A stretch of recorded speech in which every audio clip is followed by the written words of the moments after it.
Como Deus é bom. A gente está hoje, eu estou tendo o privilégio de fechar a série, pelo menos do mês, não sei se vai continuar o tema, né? A respeito de oração. Eu ministrei o primeiro EBD e vou falar hoje na última, a não ser que prolongue, mas pelo menos de julho vai ser a última, amém?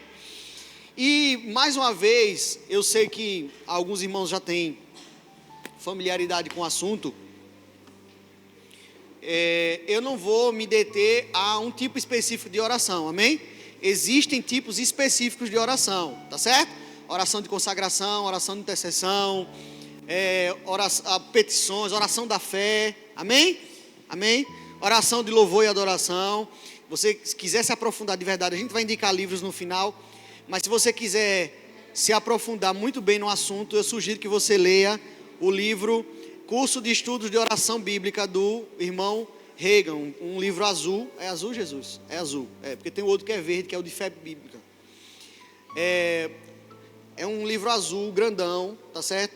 Você vai encontrar fácil na internet. Se não deve ter aqui, mas você pode fazer o pedido. Eu já falei com Tati, ela disse que se pedir, não tem aqui, né? Mas se pedir, eu acho que chega, vale a pena o investimento, tá certo?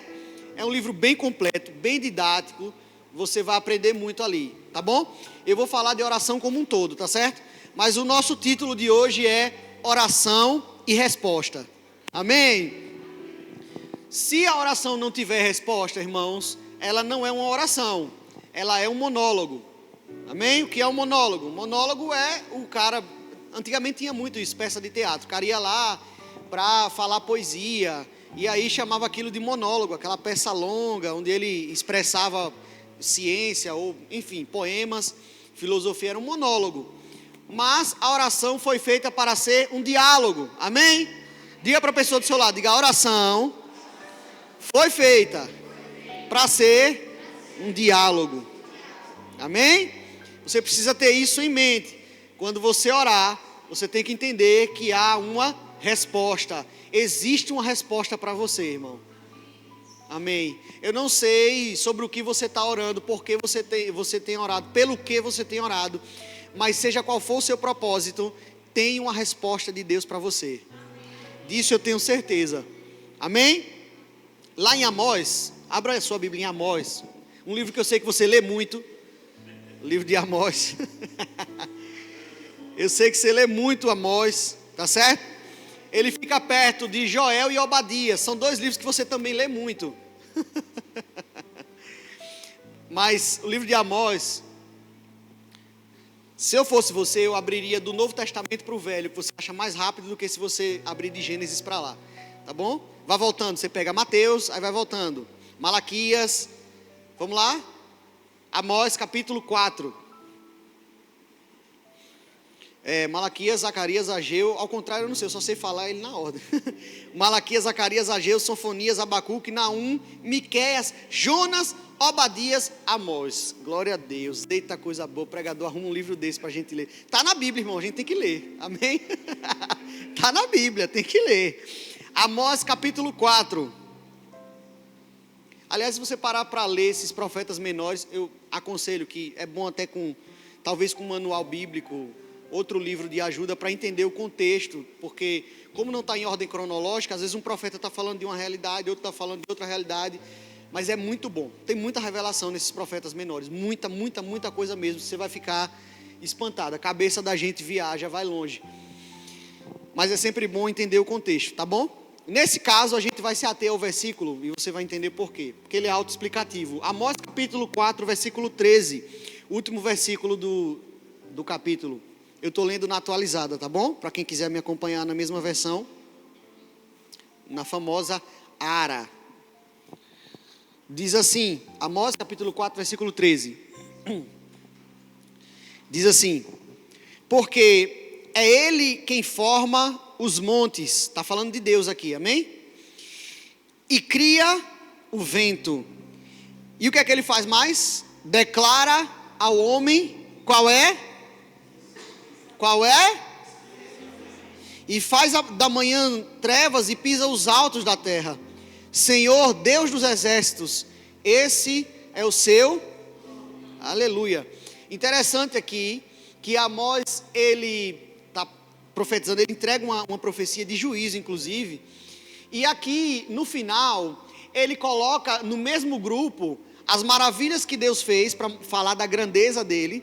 E no mesmo pacote, no mesmo contexto, ele coloca o fato de que Deus, esse mesmo Deus, que é grandioso, que forma os montes, que forma os ventos, que pisa os outeiros, esse Deus tão grandioso faz questão de declarar ao homem o seu pensamento.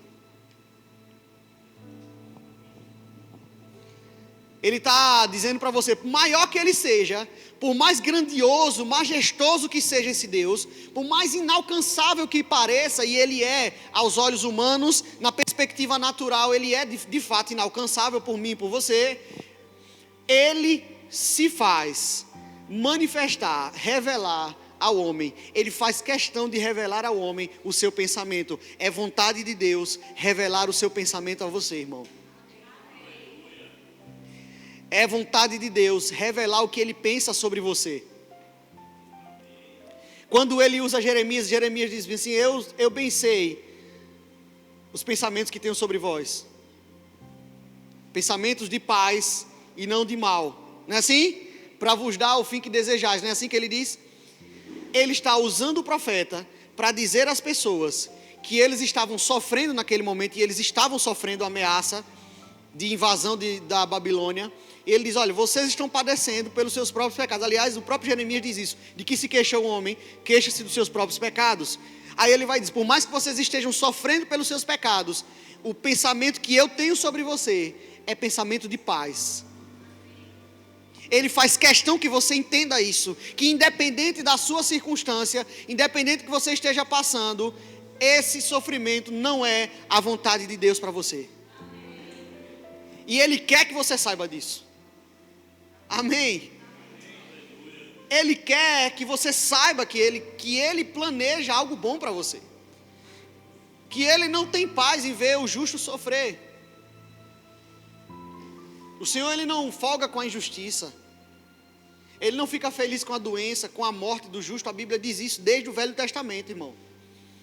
Mas eu entendo, lendo Amós, que desde o princípio, a vontade de Deus é revelar o seu pensamento ao homem. O problema é, será que o homem está na posição certa para receber essa revelação?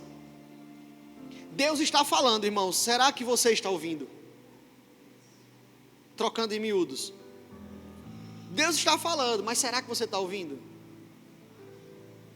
É por isso que quando eu subo aqui depois que alguém prega, eu nunca falo, você foi abençoado, porque abençoado você foi. A questão é, você recebeu a bênção que lhe foi ofertada? Mas Samuel, tem base bíblica para isso? Tem. Jesus pregou para a multidão, uns consideraram aquilo um duro discurso e foram embora. Outros disseram que era palavra de vida eterna. A perspectiva do ouvinte faz toda a diferença no efeito da palavra que foi pregada. Como você recebe essa palavra vai determinar o efeito dela sobre você. Amém? Deus a todos dá, irmãos. Você sabe que num campo, num ambiente de agricultura, aquele que sabe aproveitar melhor a água da chuva que cai, ele vai melhorar a sua colheita e vai prosperar.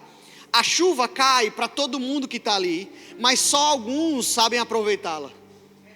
Quem desperdiçar a chuva que cai, irmãos, não vai prosperar. É a mesma chuva, é a mesma água, é a mesma palavra. Amém? Alguns sabem construir cisterna, açude, uma bica que seja, para fazer um sistema de irrigação. Tem um filme, acho que na Netflix, o menino que descobriu o vento, eu acho. Que ele descobriu uma forma de fazer irrigação. É verdade aquele filme. Assiste, se você não assistiu, ainda assiste. É sensacional. É sensacional, irmão. Você vê o menino no meio da miséria, como a mudança de mentalidade transforma a sua vida. Eu sempre digo isso, eu bato nesse martelo, nesse prego, nessa mesma tecla. É porque eu falo em bater, eu lembro do martelo. Eu bato nessa mesma tecla o tempo inteiro. A pobreza está na cabeça das pessoas. Pobreza não tem nada a ver com dinheiro, irmãos. eu acredito no que eu estou dizendo para você. Eu conheço gente que tem muito dinheiro, conheço gente que tem pouquíssimo ou nenhum dinheiro, e eu conheço gente que é muito melhor, muito mais próspero, ganhando menos do que ganhando mais. Vários exemplos eu poderia dar para você, vários exemplos. A pobreza está na mente das pessoas, na mentalidade.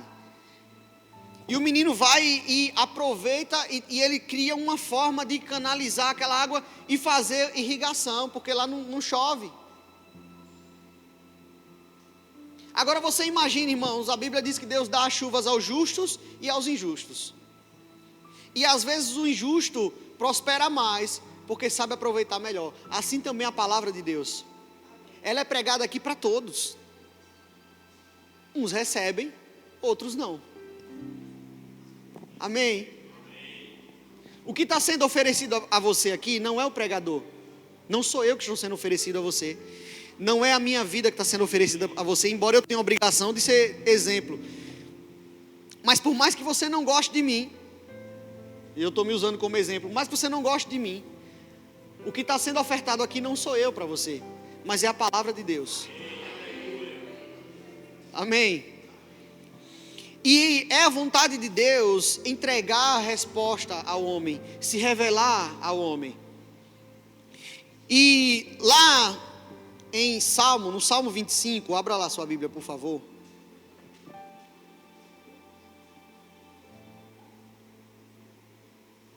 Salmo 25.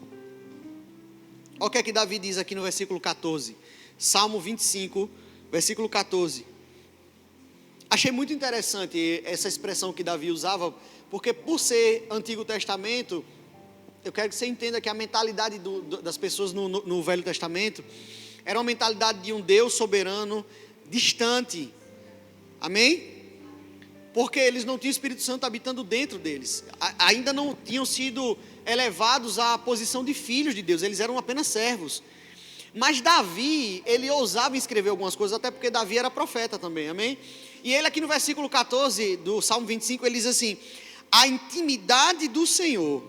Olha essa expressão, intimidade. Ou seja, essa expressão intimidade com Deus já era conhecida desde o Velho Testamento. Ele diz: a intimidade do Senhor é para os que o temem. Quem teme a Deus aqui? Aos quais ele dará conhecer a sua aliança. E aí eu fui observar o contexto do hebraico, quando ele diz assim: ele lhe fará conhecer a sua aliança. É como se ele estivesse dizendo o seguinte: ele fará você entender como ser amigo dele, ou seja, como manter um compromisso, uma relação com ele. Você temer a ele é o pressuposto necessário, o único pressuposto necessário para que você seja íntimo de Deus e entenda como manter um relacionamento com ele. Se você não avançou para essas outras duas fases, a responsabilidade é exclusivamente sua. A partir do momento em que eu aceitei a Jesus, irmãos, eu estou preparado, é isso que eu estou dizendo, preste atenção em mim. A partir do momento que eu aceitei Jesus, eu estou preparado, apto, liberado para ser íntimo de Deus e para conhecer Ele profundamente. Se eu não cheguei nessas etapas, a responsabilidade é exclusivamente minha. Amém? A responsabilidade é só minha. Quando Jesus veio, e ele ensinou sobre a oração também, se você pegar especialmente o livro de João, a partir do capítulo 14 em diante, você vai ver um Jesus falando do Espírito Santo, com ardente desejo de que a gente pudesse ter um relacionamento íntimo, direto com Deus. Jesus, ele veio para ser a ponte, mas ele não quer se colocar entre você e Deus. Ele diz: eu sou o caminho, a verdade e a vida, ninguém vai ao Pai senão por mim.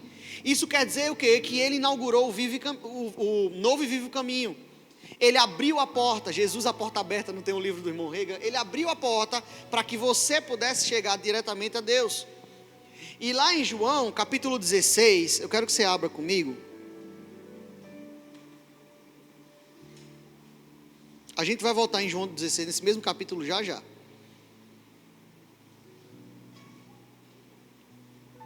o versículo, acho que 26. 26 e 27. João 16, 26 e 27. São dois versículos, irmãos, são rema na minha vida. Eu creio nessa verdade, eu pratico essa verdade. Ele diz assim, 26 e 27. Naquele dia pedireis em meu nome, e não vos digo que rogarei ao Pai por vós. Quando ele está falando aqui naquele dia, ele está falando da vinda do Espírito Santo. Amém? A gente vai falar sobre isso já já. Nos versículos anteriores ele está falando sobre o Espírito Santo aqui na terra. Quem já recebeu o Espírito Santo? Então esse dia já chegou para você.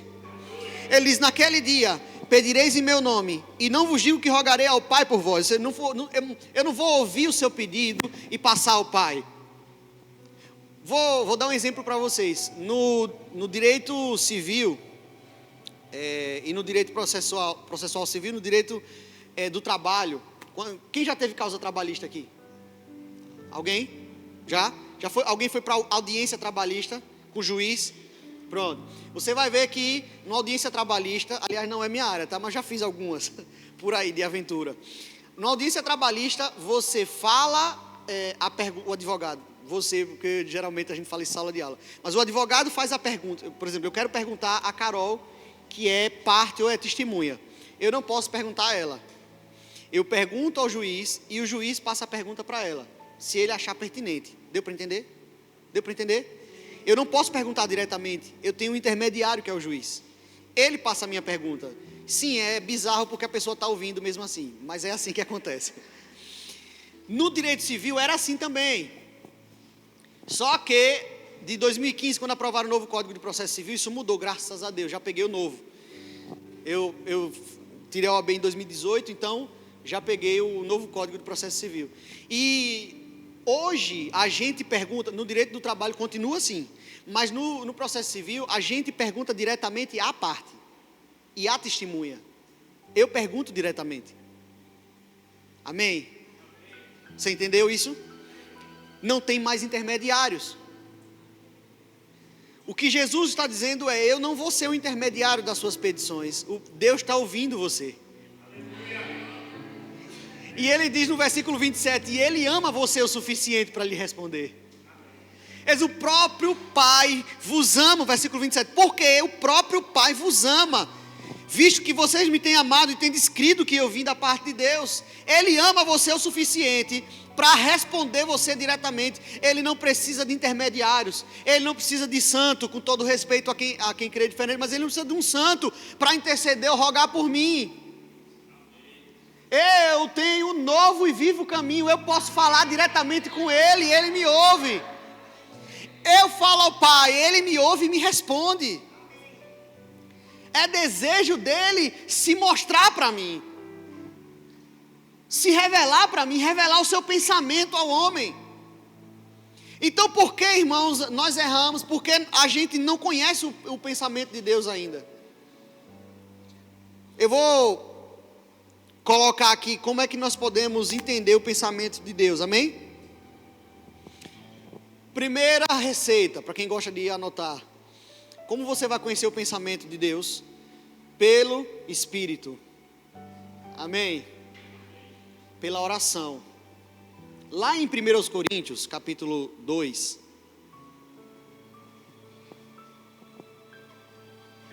É por isso que eu não falo das orações específicas, porque não teria tempo suficiente. O assunto é muito amplo, muito vasto. E glória a Deus por isso, amém? Não, por isso, irmãos, eu sempre digo, não, o pastor também, nosso pastor sempre ensina sobre isso. Não restrinja o seu relacionamento com Deus e os seus estudos da palavra de Deus apenas ao culto. O culto é 1h30, 2 horas, eu tenho 45 minutos para passar para você tudo que Deus falou para mim a respeito de um tema tão denso, tão extenso. Amém? Você imagina que não dá. Os professores, quem fez o Rema faz, vai ouvir sempre dos professores. Quase todos vão dizer a mesma coisa. Em 7 aulas, são 7 aulas agora, né? Antes eram 8. Em 7 aulas não dá para a gente esgotar todo o assunto. Quem já ouviu o professor do Rema dizendo isso? Não dá para falar tudo para vocês. Exatamente isso. Não dá. Em 45 minutos, pior ainda. Então, compre os nossos livros. Amém? eu não estou falando isso para a gente lucrar, porque a gente não lucra praticamente nada com os livros, mas compre os livros, eu digo os nossos porque a gente está ensinando certo. Compre os livros, leia a palavra, estude, ore em casa, amém? Tem coisas que ninguém vai conseguir ensinar para você, só o Espírito Santo. 1 Coríntios capítulo 2, versículo 9, do versículo 9, diz: mas como está escrito, nem olhos viram, nem ouvidos ouviram, nem jamais penetrou em coração humano o que Deus tem preparado para aqueles que o amam. Mas Deus, o 10, nos revelou pelo Espírito, porque o Espírito a todas as coisas perscruta, até mesmo as profundezas. Porque aí o 11 ele diz assim, a pergunta, que é uma pergunta feita pelos profetas já no Antigo Testamento. Ele diz: porque qual dos homens sabe as coisas do homem, senão o próprio Espírito que nele está? Aí ele: assim também, as coisas de Deus, ninguém as conhece, senão o... Aí ele diz no 12, ora, nós não temos recebido o Espírito do mundo, e sim o Espírito que vem, para que conheçamos o que por Deus nos foi dado gratuitamente. O que ele tá falando enfaticamente, irmãos. Ele está sendo até repetitivo, está falando a mesma coisa de diversas formas. Ele disse: olha, só o Espírito Santo para conhecer as profundidades de Deus, do íntimo dos pensamentos de Deus, assim como só o Espírito humano para conhecer o íntimo do pensamento humano. Então ele está dizendo: mas esse Espírito nos foi dado. Deus pegou o seu Espírito e o fez habitar dentro de mim e de você, para que a gente conseguisse mergulhar profundamente nos seus pensamentos. Quando você se vê confuso na sua vida, sem saber o que fazer, é porque você não mergulhou o suficiente para achar o que Deus pensa sobre você.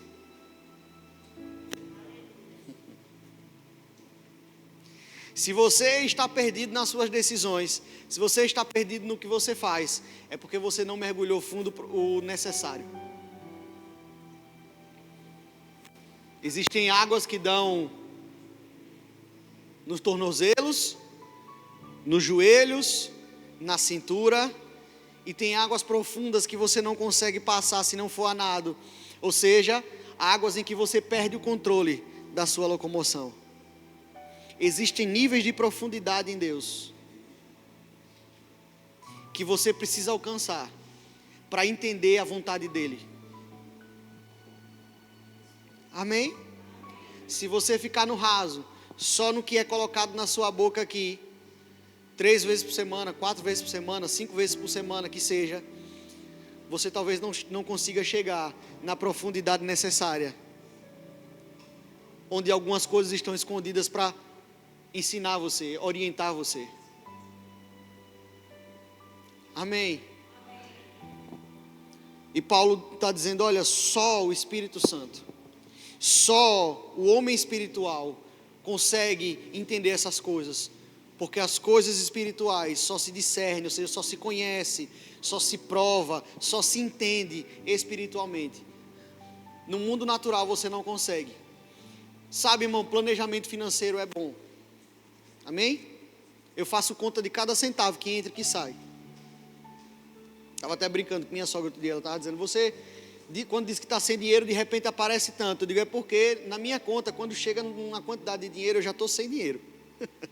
Ali é a reserva da emergência. Aí eu tenho o Carol que tem a reserva da emergência. O planejamento financeiro é bom, amém? Para você não passar aperto. E mesmo assim, às vezes não dá. Acontece uma coisa e outra e não dá. Planejamento financeiro é bom, irmãos, glória a Deus. Mas existe um nível em Deus em que Ele vai sobrepor qualquer planejamento que você faça. Você faz o seu planejamento e oferece a Deus para que Ele use aquilo ali para multiplicar na sua vida. Quando Jesus chega para alimentar a multidão, o que é que Ele fala? O que tens aí? Está na Bíblia, pode ler. Ele faz essa pergunta. Isso é muito interessante, porque até o diabo sabia que Jesus podia transformar a pedra em pão. Pare para pensar nisso aí, venha viajar comigo nessas coisas que eu fico pensando. O diabo, lá no capítulo 4 de Lucas e Mateus, Jesus já tinha sido tentado, e o diabo disse: olha, fala aqui para essas pedras se transformarem em pão, já que você está com fome. Aí ele diz: não só de pão viverá o homem, mas toda palavra que sai da boca de Deus, porque Jesus estava num propósito de jejum ali, e o diabo queria presepada, ok? Mas o que eu estou dizendo, até o diabo sabia que Jesus podia transformar a pedra em pão. Jesus podia chegar lá, pastor Diego, transformar todas aquelas o que tivesse ali na praia de pedra em pão. Ele podia pegar areia, mandar botar no cesto e transformar em pão, em carne. Podia não. Ele podia orar e descer maná do céu. Sim ou não? Sim. Ele podia orar e vir uma manada de peixe e ficar encalhado na praia. Sim ou não? Sim. Mas ele faz uma pergunta. Ele diz: o que tens aí? Mais na frente, quando você vê Paulo dizendo assim: aquele que dá semente ao que semeia, você entende o porquê desse princípio. É do caráter de Deus, é um princípio de Deus. Ele quer multiplicar o que você tem, o que você oferece. Ele quer que você seja coparticipante da bênção. É claro que o mérito é dele, mas ele quer que você faça a sua parte. Amém. Então com Deus vai funcionar assim, irmãos. Você se planeja e Deus muda tudo se for necessário. Você planeja ir só até 2 passos, Deus faz você dar 10. Você olha para trás, não sabe como é que foi, só sabe que chegou lá. Eu planejei um casamento com Carol. O dinheiro que eu tinha quando eu aluguei o salão era R$1.500. A entrada do aluguel era o que eu tinha. R$1.500 no bolso. Eu me como hoje. Peguei o dinheiro, fui na casa dela e chamei a mãe dela e o pai para levar a gente lá na chácara para poder o alugar. Porque na época não tinha carro, não tinha habilitação, não tinha moto, só a fé, como dizia Lázaro, só tinha fé mesmo. Eu fui lá alugar a chácara e o cara disse: é tanto. Eu disse: eu quero. Eu nem tinha o resto, mas eu disse: eu quero. Ele disse: você vai me pagar até data X, perto do casamento. Eu disse: eu quero. Eu botei o pé e Deus botou o chão, porque eu tinha uma direção. É isso que eu estou dizendo, irmãos. Eu podia me planejar como for, mas existia um nível em Deus em que Ele ia fazer muito mais. Ora, aquele que é poderoso para fazer infinitamente mais daquilo que pedimos ou pensamos, segundo o seu poder que em nós opera. Significa 2 coisas, irmãos. Uma, o poder opera em você. Amém? 2, você tem que pensar e pedir. É infinitamente mais do que pedimos ou pensamos. Você tem que pedir e pensar alguma coisa. Amém? Não é proibido. Pense, peça, e Ele vai fazer mais. Mergulhe fundo o suficiente, onde Ele faça muito mais. Ele quer fazer, Ele é o Deus que faz, irmãos. E como é que eu faço isso? Como é que eu posso mergulhar mais fundo? Como é que eu posso ir mais profundo para entender o pensamento de Deus? Orando em outras línguas. Abra sua Bíblia em 1 Coríntios capítulo 14. Já já a gente acaba, fique com pressa não. 1 Coríntios 14, versículo, espera aí que eu dei um vacilo aqui. Aí, pronto.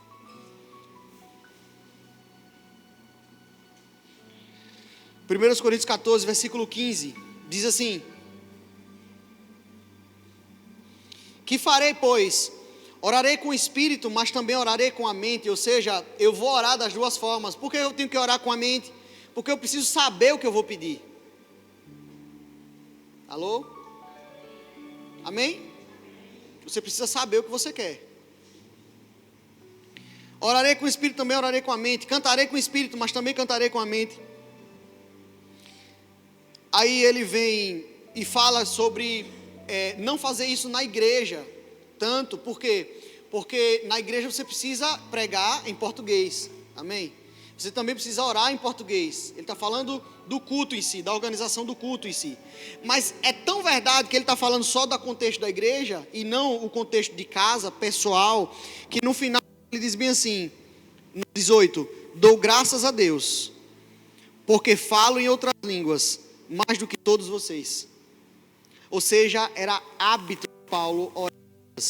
Sabe, irmãos, eu falei sobre isso no primeiro domingo desse tema, sobre oração. Às vezes eu fico olhando o crente que acha que é super crente, é impressionante. Se Jesus se retirava para orar, irmãos, se Paulo dizia que orava em línguas o tempo todo, por que eu e você não ora? Porque Paulo e Jesus dependiam mais de Deus do que eu e você. O que é que a gente sabe mais do que eles? Porque não orar é não depender de Deus. Amém? Orar é depender de Deus, é você reconhecer que é Ele quem faz. Não orar é não depender de Deus. E Paulo está dizendo, olha, eu oro em línguas mais do que todos vocês. Oro em línguas, eu oro no Espírito, eu mergulho nessas profundezas. Eu entendo que só o Espírito de Deus pode me levar às profundidades dEle. Só o Espírito de Deus pode me revelar o seu pensamento sobre mim. E é por isso que eu oro em línguas. É por isso que se medita na palavra, o Salmo 1, já no Antigo Testamento, quando ele diz, bem-aventurado é o homem que não se detém no caminho dos pecadores, nem se assenta à roda dos escarnecedores, né? Não anda segundo o conselho dos ímpios. Preste atenção nisso. Não anda segundo o conselho dos ímpios. Aí depois ele diz logo em seguida, antes tem o seu prazer na lei do Senhor e nela medita dia e noite. Ou seja, ele está trocando uma coisa pela outra. O conselho do ímpio é o inverso da lei do Senhor.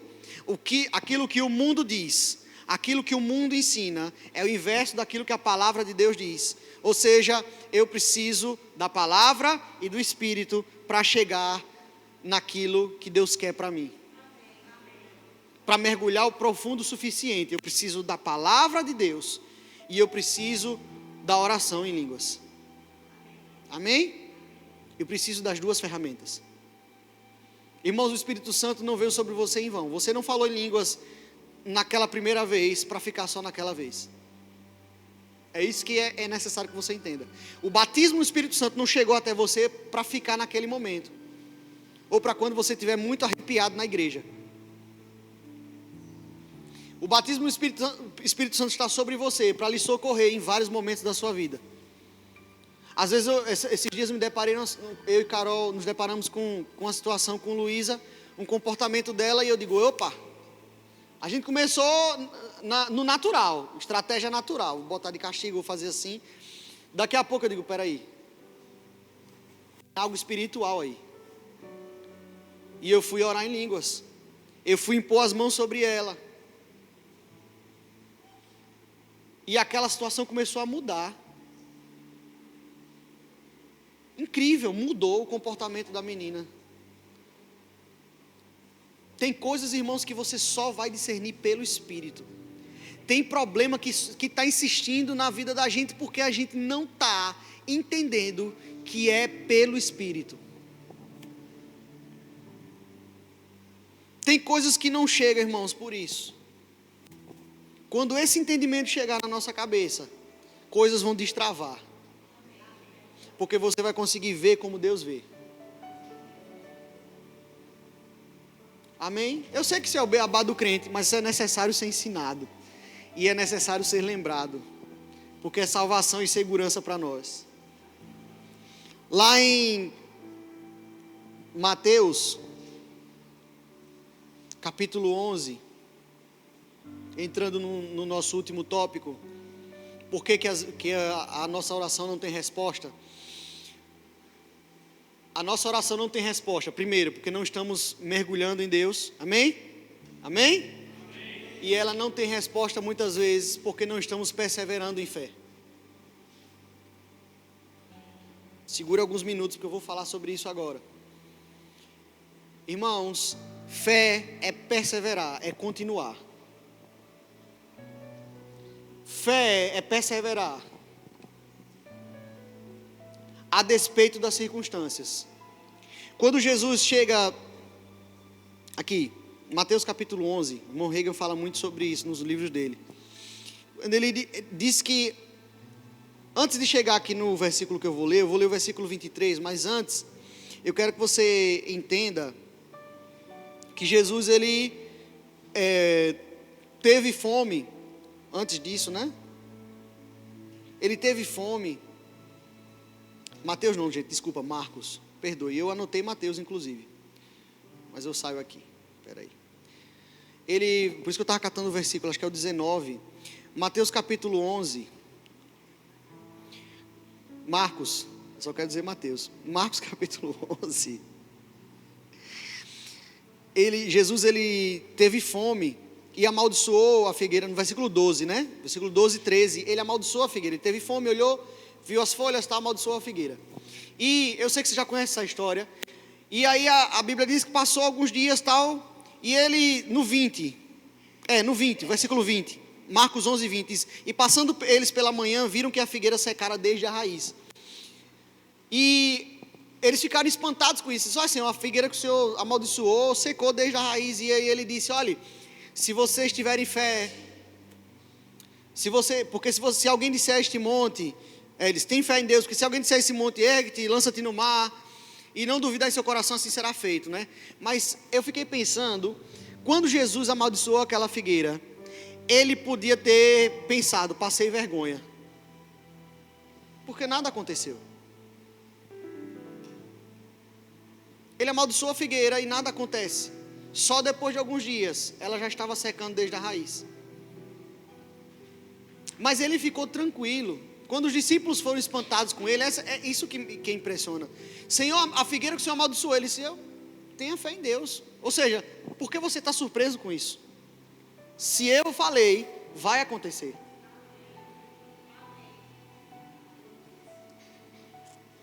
Se ele falou, vai acontecer, irmão. Vai acontecer. Ele, lá em Mateus, deixa eu ver se eu anotei aqui. Mateus capítulo... João 16. Eu lembro que eu disse que ia voltar lá. Tem um versículo aqui que eu tinha passado por ele aqui, eu nunca tinha prestado atenção nisso.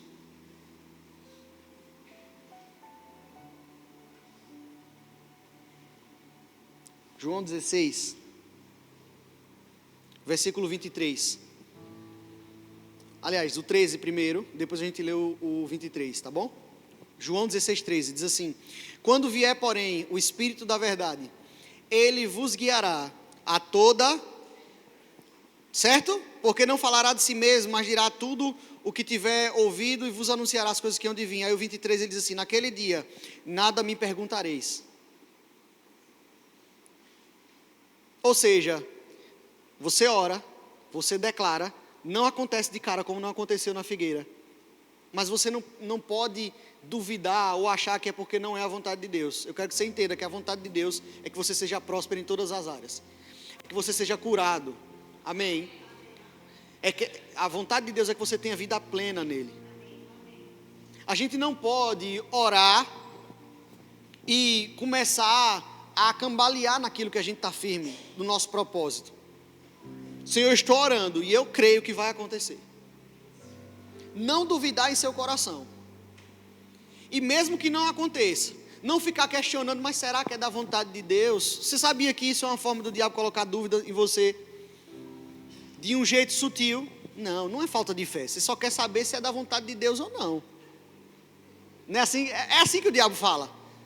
Não, você não está duvidando, você só quer saber se é da vontade de Deus. Se não for da vontade de Deus, irmãos, a vontade de Deus é a sua palavra. A palavra de Deus diz que você é salvo. A palavra diz que você é curado. A palavra de Deus diz que você é próspero. A palavra de Deus diz que se você falar e não duvidar, vai acontecer. Não se questione, irmãos. E eu vou finalizar com uma história. Eu acredito que alguns aqui gostam. A gente fala dela para as crianças. Eu vou finalizar com a história de Daniel na cova dos leões. Tá certo? Você lê comigo alguns versículos. E eu prometo que eu encerro depois disso. Tá bom assim? Daniel capítulo 6.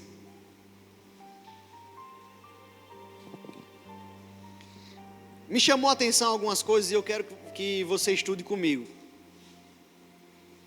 Geralmente eu viajo sozinho, eu e Deus. Então, quando eu venho para cá, é só para fazer você viajar junto comigo. Daniel, capítulo 6. Eu vou ler a partir do versículo 10, para não ficar ainda mais extenso, para a gente não ler o capítulo todo, tá bom? Aí pegue do 10. Daniel 6:10. Olha o que a Bíblia diz aqui. Eu quero que você entenda que aqui já houve o decreto, tá? A versão da ARA fala interdito. Interdito é um decreto, tá? Uma ordem. Inclusive tem uma ação no direito brasileiro que os advogados, os juristas amam falar latim, né? Aí chama de interdito proibitório, que é quando para alguém não invadir o seu terreno. Interdito proibitório, que é o interdito proibitório? É uma ordem de proibição. Amém? Amém? Amém? Amém? E já houve um interdito, ou seja, já houve a ordem do rei, seguindo o conselho dos seus conselheiros, seus príncipes conselheiros e sábios, para que ninguém pudesse orar senão para ele, levantar clamor nenhum ou adoração senão a ele. Eu quero que você entenda. Eles fizeram isso para perseguir Daniel, porque não tinha nada para eles falarem de Daniel, e Daniel estava se destacando, inveja. Amém? Tem um monte de gente insegura nesse mundo que acha que só vai conseguir subir se derrubar o outro, e se incomoda quando o outro cresce. Falta de confiança em si mesmo. Amém? Mas eu sei que na igreja isso não existe. Na igreja não tem isso não. Glória a Deus. Capítulo 6, versículo 10. Aí Daniel soube, né? Daniel, pois, quando soube que a escritura estava assinada pelo rei, no caso, rei Dario, ele entrou em sua casa. Preste bem atenção nisso, tá certo? É a nossa última passagem que a gente vai ler. Ele entrou em sua casa e em cima, no seu quarto, onde havia janelas abertas do lado de Jerusalém, 3 vezes por dia se punha de joelhos e orava e dava graças a Deus diante do seu Deus. Dava graças diante do seu Deus, como costumava fazer. Ou seja, era costume de Daniel orar, virado para Jerusalém, porque isso já era um mandamento de Moisés. Diz: olha, se vocês forem levados cativos para alguma nação, quando estiver naquela nação e for fazer orações, clamores, adoração, tarará, vire para Jerusalém e vocês oram em direção a Jerusalém. E Daniel cumpria fielmente. Ele conhecia as escrituras. Olha aí. E aí ele orava 3 vezes ao dia. Então, aqueles homens foram juntos, e tendo achado Daniel a orar e a suplicar diante de Deus, entenda, ele já estava orando, porque ele já sabia do decreto. E Daniel começou a orar. E aí eles foram dizer ao rei, versículo 12, apresentaram ao rei, e a respeito do interdito real, lhe disseram: não assinaste o interdito que por espaço de 30 dias todo homem que fizesse petição a qualquer Deus, ou a qualquer homem, não a ti, ó rei, na cova dos leões? Respondeu o rei e disse: essa palavra é certa, segundo a lei dos medos e dos persas, que se não pode revogar. Então, vem cá aqui comigo, rapidinho, para eu explicar melhor isso para você. Eles planejaram de um jeito bem amarradinho. Eles falaram que o decreto tinha que ser segundo a lei dos persas e medos. Como é isso? Vou explicar para você. No Brasil, por exemplo, mal comparando, existem tipos de normas. Nem tudo é lei. A gente diz bem assim, é a lei, mas nem tudo é lei. Existem tipos de normas. Tá certo? E cada uma tem uma força, a gente chama de força cogente diferente. Resolução, projeto de lei ordinária, eu sei porque eu trabalho com isso, projeto de lei complementar, amém? Decreto legislativo, portaria, e cada uma tem uma função. Por exemplo, hoje um decreto do presidente ou do chefe do executivo não pode, ele não tem força de lei exatamente, ele serve geralmente para regulamentar uma lei. Por exemplo, a lei diz bem assim: essa lei se aplica a pessoas portadoras de deficiência física. Aí o chefe do executivo faz um decreto e diz: considera-se pessoa deficiente físico, portador de deficiência física, aquelas que têm dificuldade de locomoção, assim, aí vai e descreve aquilo que aquela lei fez, entende? Para efeitos daquela lei, ou seja, é um decreto que regulamenta, explica como aquela lei vai se aplicar, quando a lei está incompleta. Deu para entender, não foi? Então existem tipos de normas, cada uma tem uma força diferente. Para você revogar uma lei ordinária, você tem que fazer outra lei ordinária. Para revogar uma lei complementar, tem que ser outra lei complementar. Por que eu estou ensinando isso para você? Porque eles pediram especificamente ao rei que fizesse um decreto segundo a lei, ou seja, o que seria, eu acho, mal comparando hoje, a Constituição persa e medo-persa. E o que era isso? Queria dizer que era impossível de se revogar. Entendeu agora? Eles criaram o que hoje no direito a gente chamaria de cláusula pétrea. Entende? O que é a cláusula pétrea? São aquelas partes da Constituição que não pode ser mudada nem por emenda constitucional. Está aqui? Irrevogável. Viram a malandragem? Estou tentando explicar isso para vocês. Então o rei se viu aflito.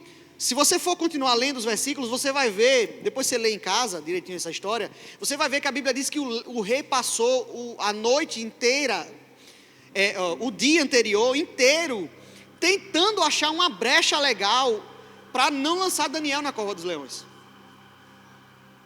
Mas não tinha uma brecha jurídica. Mesmo se ele tivesse me contratado, eu não ia achar. Não ia achar uma brecha jurídica para ele revogar aquele decreto dele. Porque era segundo a lei medo-persa, que era irrevogável. Tinha que esperar o prazo de vigência. Era uma lei temporária, que são os 30 dias. Aí veja, venha comigo aqui, não fuja não. Continue aqui comigo, eu vou chegar em algum lugar. Aí eles não podem revogar, ou seja, você está preso a isso. Senão você vai ser deposto. Amém? Aquele reino medo-persa, irmãos, tinha várias nações lá, Judá, Israel, era só mais uma, Judá era só mais uma nação naquele meio. Então, imagina, a possibilidade de revoltas era muito grande. Se tinha revoltas no Império Romano, que eles não levavam ninguém cativo, só estabeleciam um governador lá em cada cidade, eles se agregavam às culturas, imagine o Império Medo-Persa, que ia na violência mesmo, impunha a cultura deles, levava as pessoas escravas para a nação dele, imagine como eles ficavam vulneráveis a revoltas. Então ele tinha que cumprir aquele decreto. E aí ele foi e jogou Daniel, colocou Daniel na cova dos leões. Mas olhe, o que é que o rei diz? No versículo 19. Versículo 19. Pela manhã, ao romper do dia, levantou-se o rei e foi com pressa à cova dos leões. Desculpa, o 16, gente. Perdão, 16. Então o rei ordenou que trouxessem a Daniel e o lançasse na cova dos leões.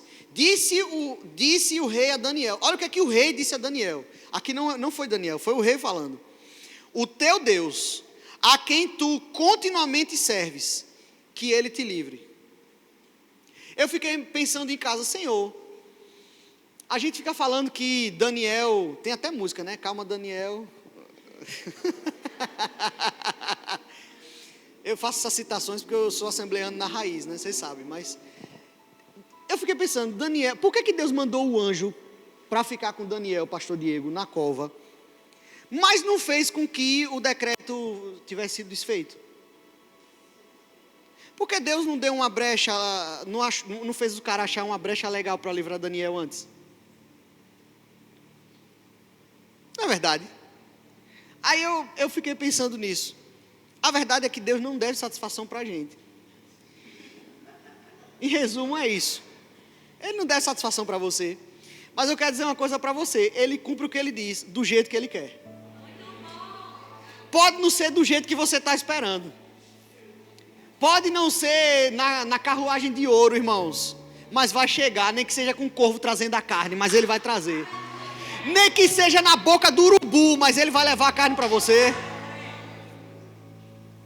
Ele faz do jeito que ele quer. E ele foi fiel com Daniel.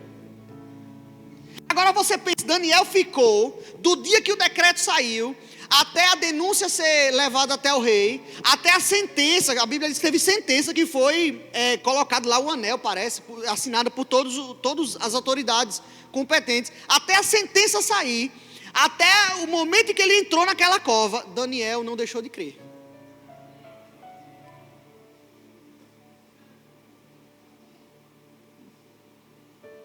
Meu Deus, eu não estou vendo a solução, eu não vi a saída, não vi esse monte sair da minha frente ainda. Eu quero dizer para você, vai acontecer. seja dentro ou fora da cova dos leões, mas vai acontecer. E aqui no versículo 19, diz que pela manhã, ao romper do dia, ele se levantou e foi com pressa à cova dos leões. Cumpriu a sentença, tem que tirar logo Daniel de lá. Ele não era interesse do rei, ele gostava de Daniel. Chegando-se ele à cova, chamou por Daniel com voz triste. Disse o rei a Daniel: Daniel, servo do Deus vivo, dá-se-ia o caso que o teu Deus, a quem tu continuamente serves, tenha podido livrar-te dos leões? Então Daniel falou: ó rei, vive eternamente. O meu Deus enviou o seu anjo e fechou a boca dos leões, para que não me fizessem dano, porque foi achado em mim inocência diante dele. Também contra ti, ó rei, não cometi delito nenhum. Então o rei se alegrou sobremaneira e mandou tirar Daniel da cova dos leões. Assim foi tirado Daniel da cova. Nenhum dano se achou nele, porque crera no seu Deus. Uau! Teve um motivo, irmão, para Deus fechar a boca do leão. O leão, e eu fiquei pensando, às vezes nas figuras infantis a gente vê Daniel deitando em cima dos leões, não sei o quê, mas não é isso que dá a entender. Ele diz assim: o anjo fechou a boca, ou seja, o leão abriu ainda para querer pegar. Sim ou não? Ele disse: Deus mandou o anjo que fechou a boca do leão. Meu irmão, Daniel passou a noite sendo ameaçado. O leão rugia, gritava querendo abocanhar, mas não podia. Não interessa quanto Satanás ruja perto de você não, irmãos. Não interessa quanto ele vá latir, uivar perto de você, não vai chegar. Não vai atingir você. Não seremos abalados. Não seremos abalados. Não seremos atingidos. Ele pode rugir, o anjo vai fechar a sua boca. Ele fechou a boca e a Bíblia diz: olha, ele creu no seu Deus.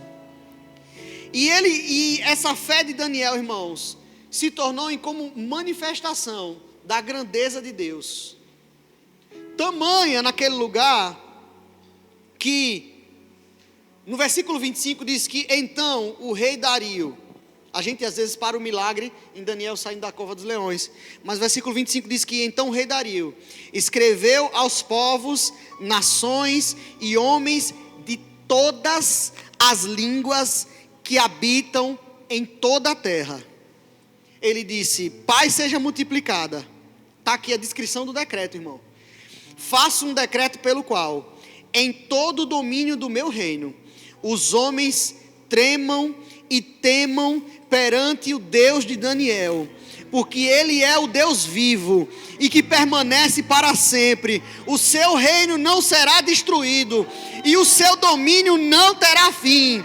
Ele livra e salva e faz sinais e maravilhas no céu e na terra. Foi ele que livrou Daniel do poder dos leões. Todos os povos da terra tiveram que ler e ver em seu próprio idioma que só o Senhor é Deus, que Ele faz maravilhas nos céus e também faz na terra. O próprio Daniel já tinha escrito, irmãos, no capítulo 2, versículo 21 e 22, ele diz que Deus mudava o tempo e as estações e revelava o seu pensamento aos homens. Ele muda as estações se for necessário, irmão. Ele muda o tempo se for necessário, mas Ele continua sendo Deus. A sua oração vai ser respondida. Não pergunte se é da vontade de Deus. Toda vez que você tiver vontade de perguntar se é da vontade de Deus, você lê Mateus 8:1. Você coloca aqui Mateus 8:1, por favor, no telão. Vocês podem colocar aqui, por favor. Mateus capítulo 8, versículo 1. Só para ver aqui, eu não vou ler não, não vou pedir para abrir não. Mateus capítulo 8, versículo 1.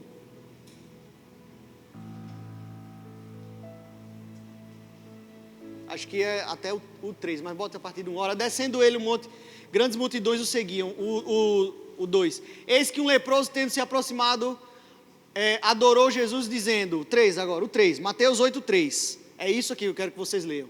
O 3. Não, o final do 2 primeiro. O final do 2. Isso. Senhor, se quiseres, pode purificar-me. E o 3 diz o quê? E Jesus, estendendo a mão, tocou-lhe dizendo: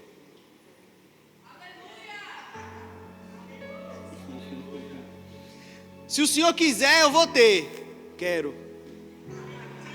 Se o Senhor quiser, eu vou ser. Quero. Se o Senhor quiser, vai chegar. Quero. Jesus estava com tanta pressa, irmãos, que ele nem falou antes, ele já foi botando a mão no cara. Ele estava tão agoniado em desfazer as obras do diabo, porque doença, irmão, é obra do diabo. Pobreza é obra do diabo, irmãos. É maldição do pecado, está lá em Deuteronômio capítulo 28, do 15 em diante, é maldição do pecado, maldição da lei. Ele estava tão interessado no cara ficar bom logo, que ele já botou a mão dizendo: eu quero, fique. Eu quero. Não pergunte se é da vontade de Deus, irmãos. A vontade de Deus está em sua palavra. É claro que Ele quer. O tempo pode até não ser hoje, como a figueira não secou imediatamente. Mas uma coisa eu lhe digo: se você crer, vai acontecer. Porque Ele já quer. Ele já disse que queria. Não deixe o diabo enganar você, perguntando: será que é da vontade de Deus? Claro que eu não estou falando aqui em decisões para relacionamento. Isso é um outro assunto para um outro momento. Devagar. Porque tem gente que diz assim: Senhor, eu quero um esposo crente, uma esposa crente, que seja assim, seja assado, e que de preferência seja fulano.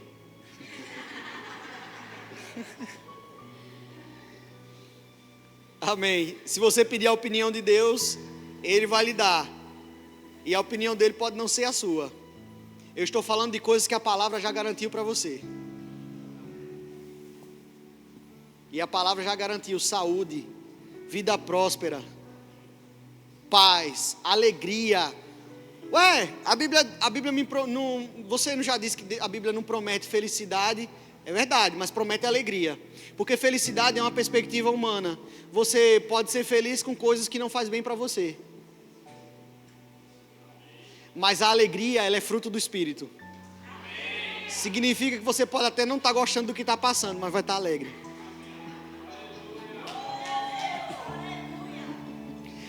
Ele lhe deu vestes de alegria. Vestes de alegria. O óleo de alegria está sobre você. Você pode rir em qualquer circunstância. Ele quer e Ele vai fazer. Amém? Amém? Glória a Deus. Já ia pegando o tablet para ir embora, mas quem vai encerrar sou eu mesmo. Então feche seus olhos. Pai, em nome de Jesus, eu quero...